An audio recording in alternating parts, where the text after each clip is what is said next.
Hi, this is Randall here in Texas. And I'm Matt here in Michigan. Today, Randall and I are continuing our Guilty Pleasure movie series, and this is one that I think Randall and I both could claim as a Guilty Pleasure movie. We're talking about 1997's Dante's Peak. It stars Pierce Brosnan, Linda Hamilton, and Charles Hallahan. It's directed by Roger Donaldson. He's also known for directing Species, The World's Fastest Indian, and No Way Out. Now, if you guys like this review, be sure to give us that thumbs up. It really helps us out. Also, be sure to hit that subscribe button and ring that bell to get notified about our latest videos. Dante's Peak finds a volcanologist being dispatched to a small town, USA, which is nestled up right beside an awakening volcano when it starts to show signs of activity. It had a $116 million budget and grossed about $178 million. It has been very poorly received by critics and almost equally poorly received by audiences of the time.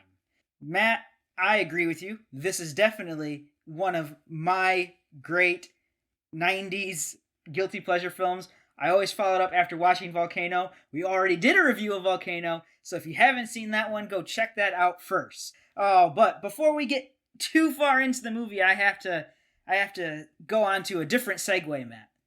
Oh, okay. This is a part of the show that I'm going to call Cars and Movies. All right. We start this one off with a classic FJ60 Land Cruiser that would fetch a amazingly beautiful price in its condition today. It is a shame that it is eaten by a volcano. But if you're not into that Japanese SUV-ness, let me tell you, there's some American muscle in here too, Matt. Oh! That classic Suburban that's driven by Pierce Brosnan's character with the snorkel. Mwah. That thing is pure Americana.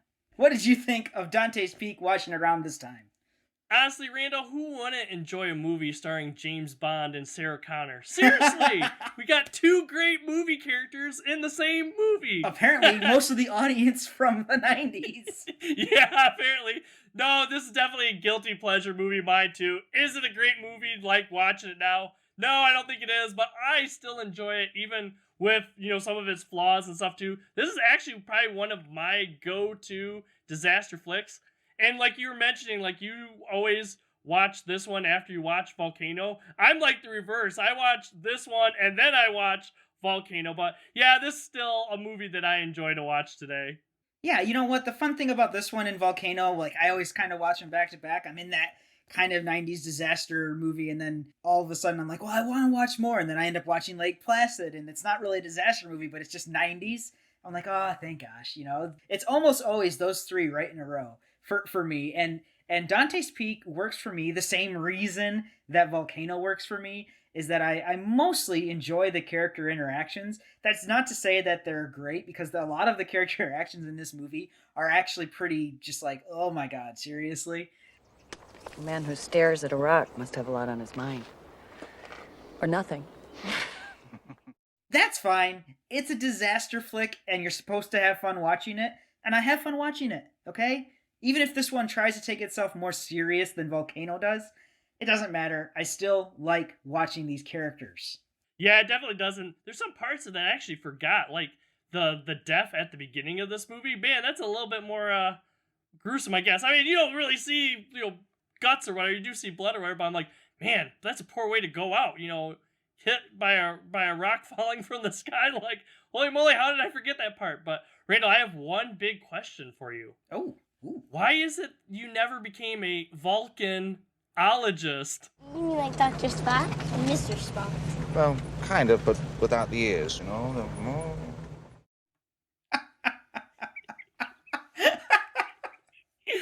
Oh my goodness, man. How did I not see that joke in the movie before?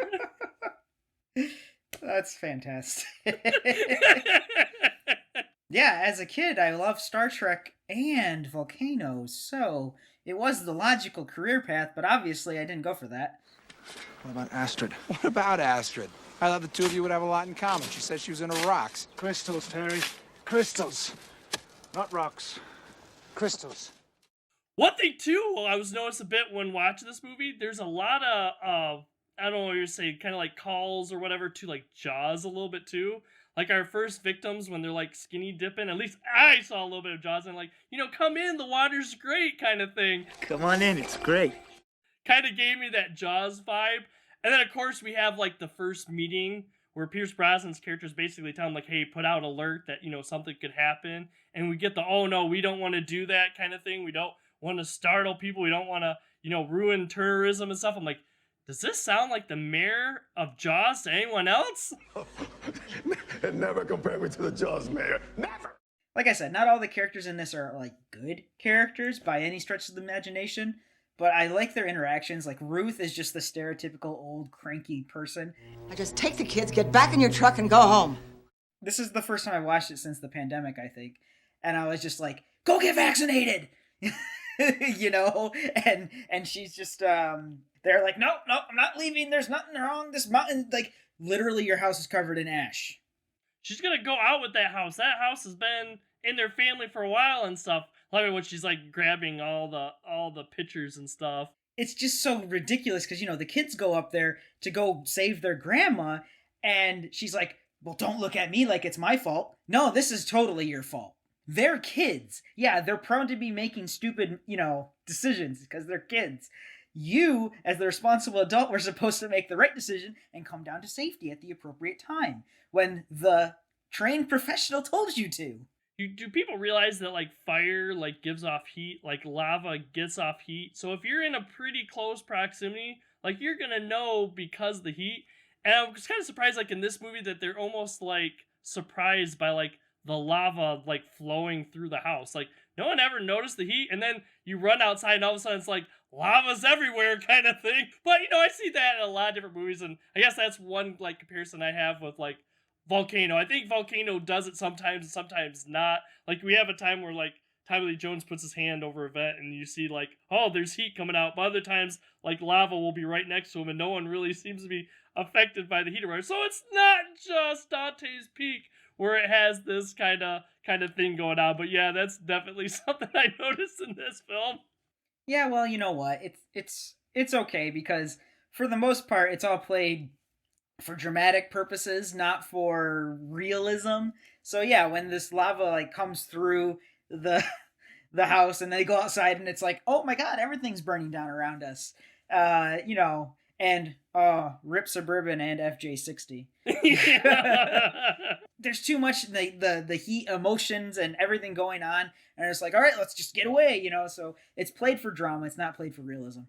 One thing I will do another comparison with Volcano. One thing I liked about Volcano is like the volcano action's happening like pretty early on in the film, and like Dante's Peak, we get like some like little scenes peppered in, but there's a lot of build up here in Dante's Peak. We don't actually get like the like Volcano actually sending stuff out and everything really until about halfway in the film. That's when we actually get, I would say, the real action that's going on. This movie has quite a bit of a build up with Pierce Brosnan's backstory and like Linda Hamilton's and building that relationship thing that we had between them before we put them really in the thick of things. But for me that's fine because that means that story's taking time to set up little plot devices. Like Elf is set up there, which ends up being the savior at the end for him and Linda Hamilton, her kids' characters, because if you didn't know that this was a thing that they intentionally took off of their little robot, and that it was something for NASA, then later it wouldn't make any sense for him to go grab it and be like, all right, this is maybe how we're going to get out of this. They set a lot of stuff up in that first half of this film before everything starts going crazy, which ends up coming back, including the mine. Where it's just like, oh yeah, he's a kid, he's playing in a mine, big deal. That's something kids do. And then later it's like, oh, okay, well, there's an established like underground safe haven almost in this mine. That makes sense. So I'm okay with the slow build. I don't think that enough movies take the time to set up everything so well nowadays because they're just ready and raring to get to the action. Well, that's what we came for. We came for the action. Oh, I agree. Some movies it works better, some is different. I agree with you. I'm glad that this movie has a little bit of a slow build. And, these are both, Volcano movies that came out in the same year. But these movies are totally different. They're only, I think, really, I would pair them too much just because they both contain volcanoes. But other than that, structure and different things. And like you said, this movie's a little bit more serious tone. These are completely different movies. Oh, 100%. Because in this film, you have professionals, geologists, volcanologists, everyone just, doing their job. And in Volcano, it's just no one really, they're just trying to do their best with what they're given. In this one, it's like, no, we're going to take the time, we're going to do the science, we're going to get the town, evacuated, even if they did it, of course, for dramatic reasons, again, far too late. Of course, Pierce Brosnan's character's right, Matt. I've got that scientific evidence you need.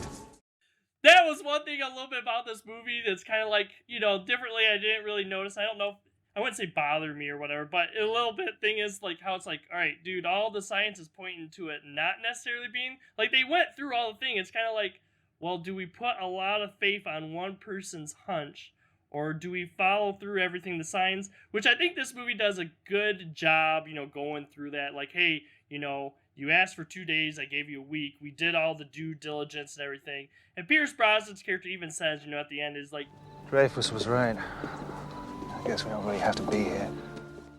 I think it was kind of interesting that the boss has the one scene like, hey, you were right, I was wrong kind of thing. Me, personally, I don't know you, maybe you like that much, but me, I didn't even really need that part. Like that, I don't know. For me, I could have done without that one line or whatever. But I see that was something they did set up in the film. Yeah, it's fun. It's fine, honestly. It's again that we're gonna play this out just because the script says we have to play it out, kind of thing. Volcanoes would do this. In fact, you might notice that more volcanoes don't erupt than erupt around the world. It's okay because this is one of those films where I remember the analogy, but I don't always remember the film that it came from, which is like the boiling frog. My 9th grade science teacher once told me that if you put a frog in boiling water, it'll jump right out. But if you put it in cold water and heat it up gradually, it'll just sit there and slowly boil to death. What's that, Harry? A recipe for frog soup? It's my recipe for disaster. And I'm like, that's a great analogy. And I always remember it. I just don't always remember the movie it comes from.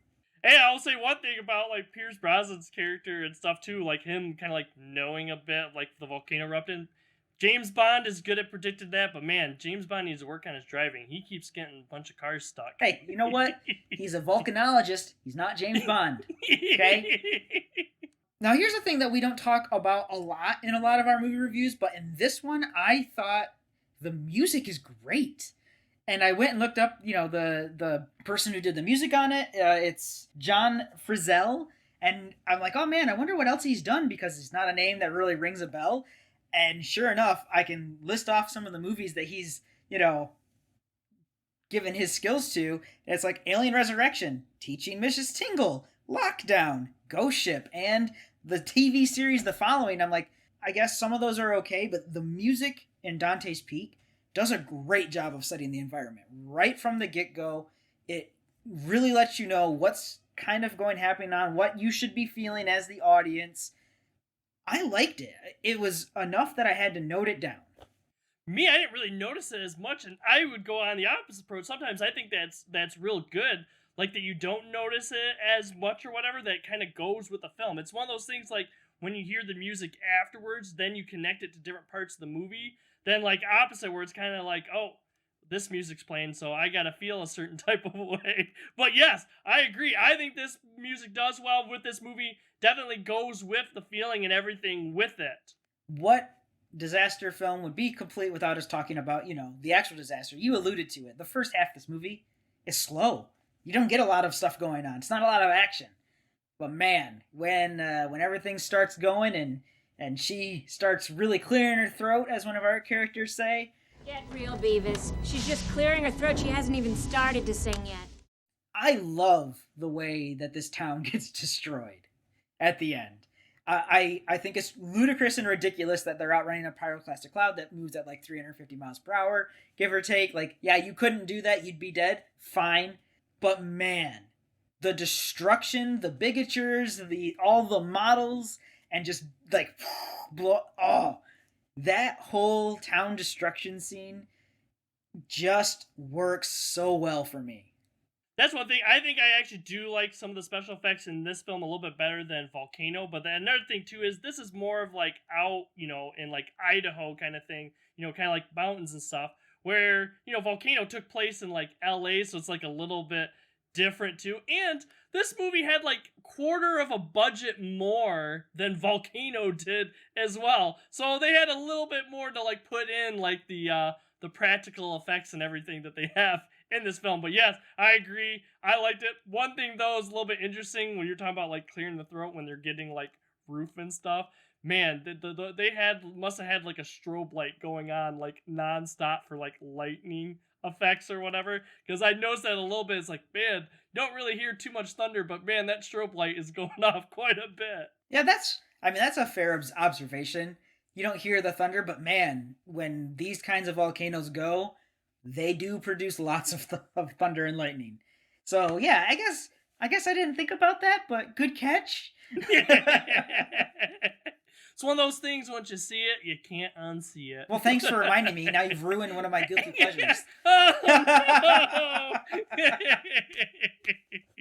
No, I love this or whatever film too. Like, all of its flaws, like, yes, is this a great movie? No, I don't think so. But is this one I'm going to keep going back to? Yes, agree. Like you said, mix these up with, Volcano 2 and, like, Lake Placid and maybe even, Twister or whatever. I love these 90s movies, these disaster movies. They're still really enjoyable and fun to watch.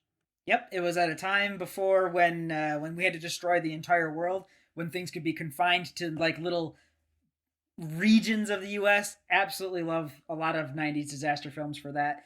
Dante's Peak is no exception.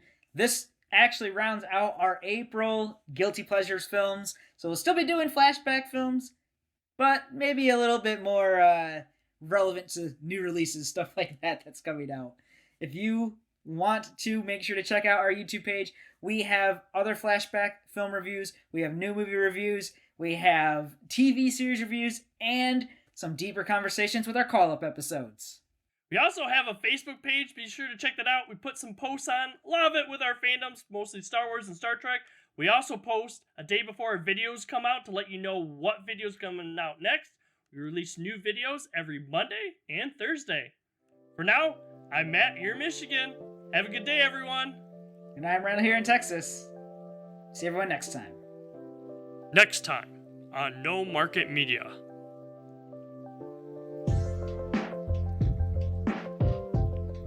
Please consider checking out some of our other videos.